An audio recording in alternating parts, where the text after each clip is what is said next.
Hi, this is Renee Billups, and I welcome you back to my Ira Kitchen, where it's always big things are happening. Today we're having a dinner guest, and we're going to make it nice and special for her. Try to keep it a little light but flavorful also. It's going to be a salad. A nice green salad that's going to be served up with some herb seasoned salmon, some shrimp, scallops. I went to the Eastern Market this weekend and I found some beautiful heirloom tomatoes. Absolutely beautiful. We're going to make a nice tomato salad that's going to go on top of our bed of lettuce. And also, we're going to make a chocolate chip cheesecake pound cake, which is going to be really simple. Trust me, not a whole lot of steps to it. Well, we do have a few steps that we're going to go through to create this so-called simple dinner, but sometimes your friends are worth it. Your family's worth it. Well, your friends and family are always worth it, not sometimes. But either way, we're going to get started. So first, we're going to do the pound cake because we need to get that in the oven because it's going to take about between 50 minutes to an hour to cook it. So that's going to be the first thing. Okay, so what we're going to need. A pound cake used to be seemed like such a daunting task to me because I didn't understand a pound cake. Now I've come to find out there's really not that much to making a pound cake. People made it way too hard, too complicated for absolutely no reason. I don't use cake flour. I don't sift my flour. I don't go through all the extra little tapping and temping. I don't do all of that because I find it's not necessary. A basic pound cake recipe: 3 cups of flour, 3 cups of sugar, a pound of butter. But we're making cheesecake, chocolate chip cheesecake pound cake. So there's going to be a few things added to it, but a basic pound cake recipe. And don't forget 6 eggs. I would really love it if you had a mixer like this. Lord knows this is the key to having a wonderful pound cake. Having some form of mixer, because it's just easier to have the mixer mix the ingredients for you. But if you don't, you certainly can choose to use a hand mixer. But it would be so much easier if you had a countertop one. So what we're going to do is we're going to start off by adding the cream cheese. Usually if you're going to make the pound cake and you're not going to put a filling in the center like I am, all you need is 1 cream cheese. Make sure your cream cheese is softened. And all I'm going to do is I'm going to add my cream cheese to the mixer, and then we're going to cut it down on low. Well, yeah, medium low, and just let it whip until it's fluffy. So basically all we're going to do is we're just going to let it whip it until it's fluffy. I'm going to cut it up medium speed. We're just going to let it whip until it's fluffy. If you're going to make a pound cake that you're not going to put a filling in the center, then you can go ahead and add the butter in with the cream cheese. But because I don't want the butter to be a part of the filling, I'm going to whip the cream cheese first, add the sugar to it, and then I'm going to pull some of that back out. And then add the butter and all of that. Right? So let it whip. So it's looking nice and fluffy, and basically all I'm going to do is just scrape down the edges, and then I'm going to add the sugar to it and let it whip some more. And remember I said it's 3 cups of sugar.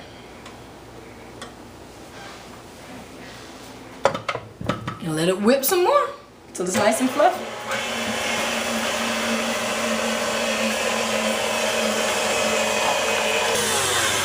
Let this down a bit.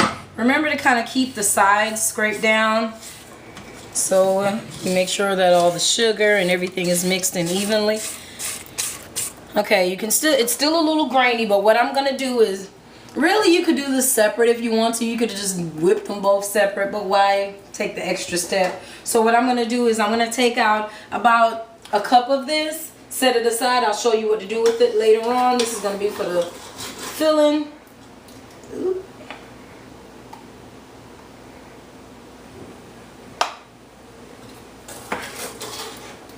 Okay, that's a little messy, but okay.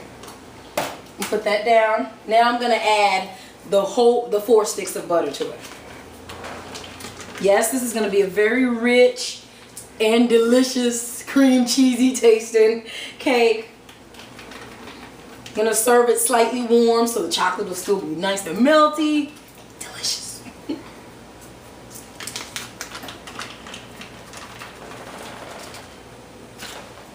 It is dessert.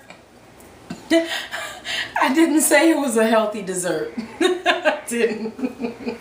It's a dessert. You make this when you're gonna share. Okay, so that's all 4 sticks of butter. And then I'm gonna cut it back on, and then I'm gonna make sure that it whips really well so that all the sugar, the butter, and cream cheese is well incorporated.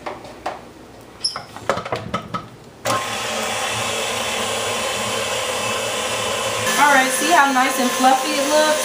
I'm gonna go ahead and cut that off. Please remember that when you're mixing, to continue scraping the sides, cutting it off, scraping the sides. And if you're using a hand mixer, then you want to just slow the mixer down every now and then and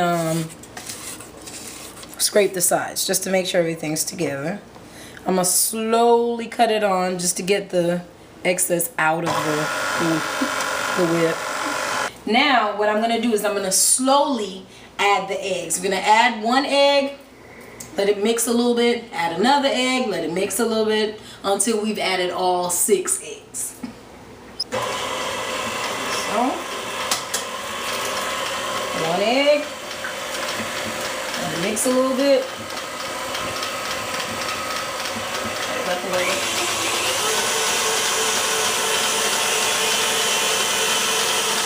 Put it down.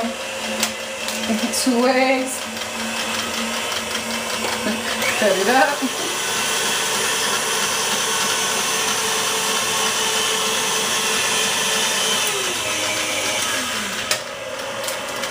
3 eggs. Cut it up.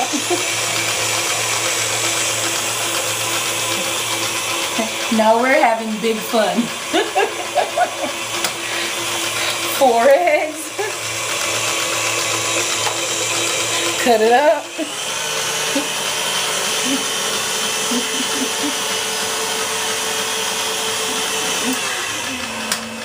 5 eggs.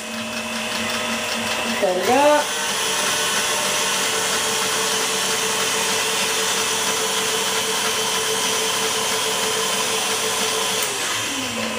And the last egg, 6 eggs. I'm going to cut that up and let it mix real well. We want to make sure that all the egg is incorporated. I just do that step by step to make sure that the yolk on each egg is broken and that it's mixing really well. I'm going to cut it off now and go down in there and just scrape the sides and go all the way to the bottom. Make sure that I'm getting anything that's not there. That is there. Okay. Scrape off the spatula. I'm going to beat it for about maybe 2 more minutes and let it get well incorporated. In the meantime, what you can do is, even though I already have it done, is flour your pan. And you're going to basically just take some butter, rub the inside of your pan. I have a burnt pan. Let me get it. I have a burnt pan. You're just going to rub the inside of your pan with butter and then dust it with flour. Pretty much. And that's it. And that just helps the pound cake to, even though this is a non-stick pan, it'll help it not to stick to the pan. And then also the flour will kind of serve as a barrier to help it not to burn because we're using chocolate in it. In the meantime, while that's mixing, this is the cream cheese that we took out earlier. And this is basically cream cheese and sugar. What I have here is 1 egg that that has been beaten really well. And basically all we're going to do is we're going to pour this 1 egg in here, along with a splash of lemon juice, just to kind of enhance the cream cheese flavor a little bit. And we're going to mix it real well, and this is going to be a filling that we're going to put in between the layer of the pound cake.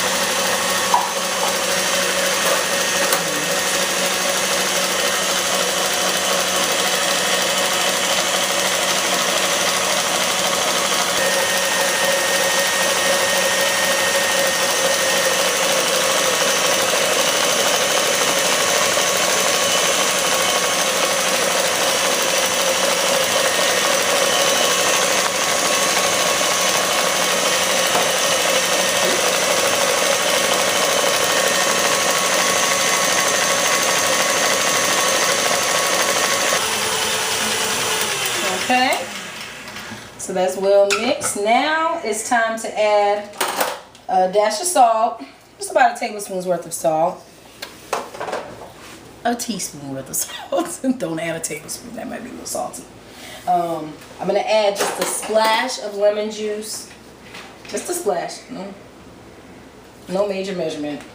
The lemon juice really enhances the taste of the cream cheese inside of the pound cake. So it's optional. You don't have to, but you know, it works.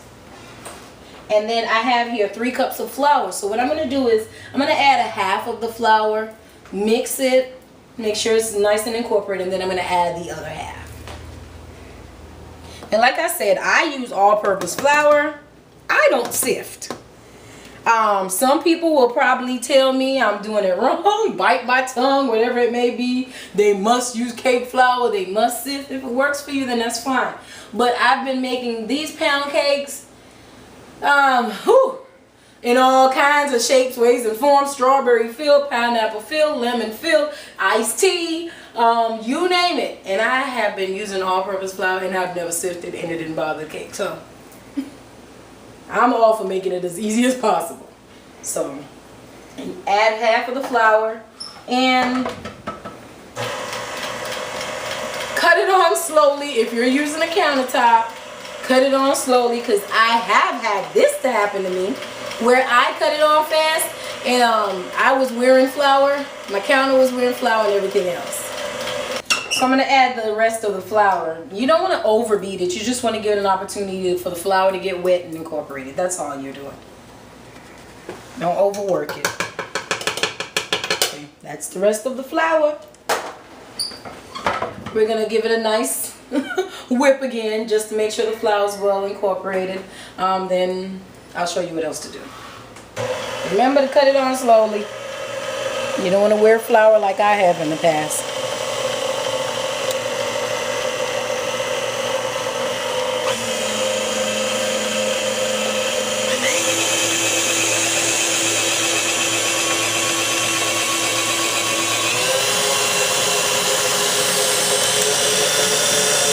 Alright, we're all mixed.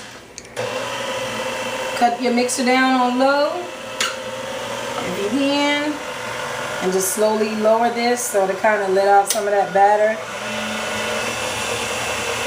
off the whip. And cut it off, and there we go. Push this back a bit so I can get the bowl.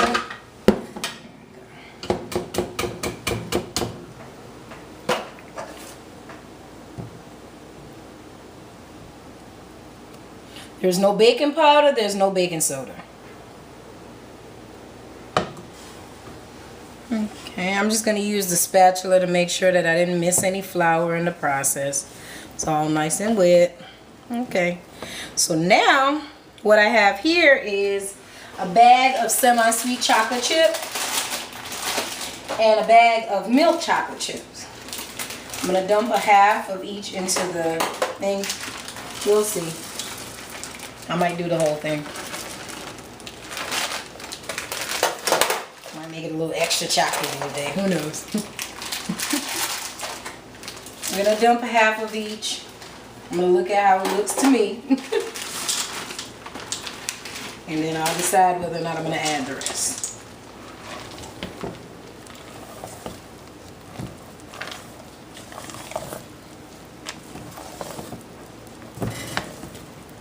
And wouldn't you know,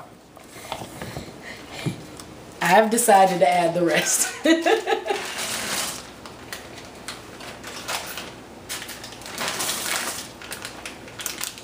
My guest is a chocolate lover, so hey.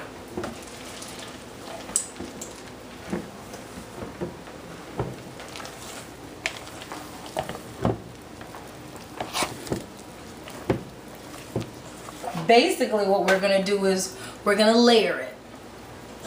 We're going to put some of the, let me move this over. We're going to put a third in. We're going to drizzle it with half of this or some of that. We're going to put another third in. We're going to drizzle it with some of that, and we're going to put the rest in. That's simple.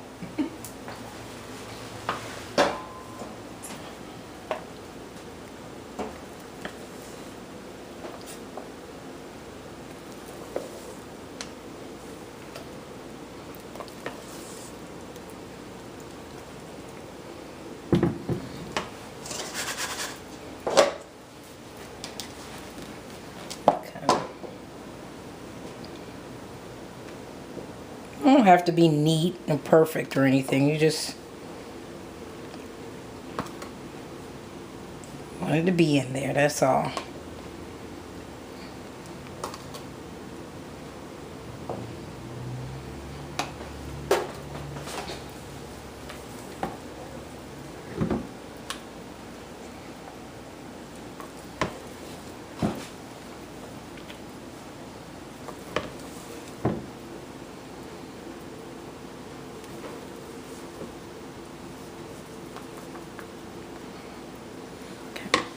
I'm gonna have to tap this on the counter a little bit just to kind of get it to fall a little bit. Okay.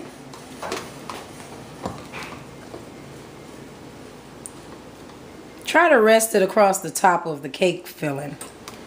Don't put too much cream cheese on top of cream cheese.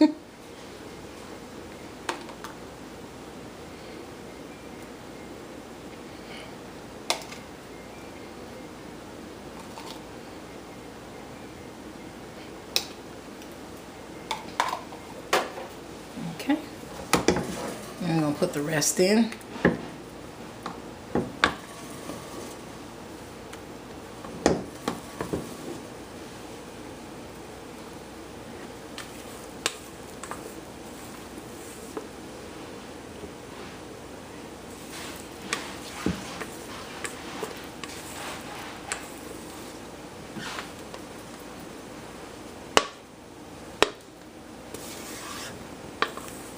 Give it a nice little shake.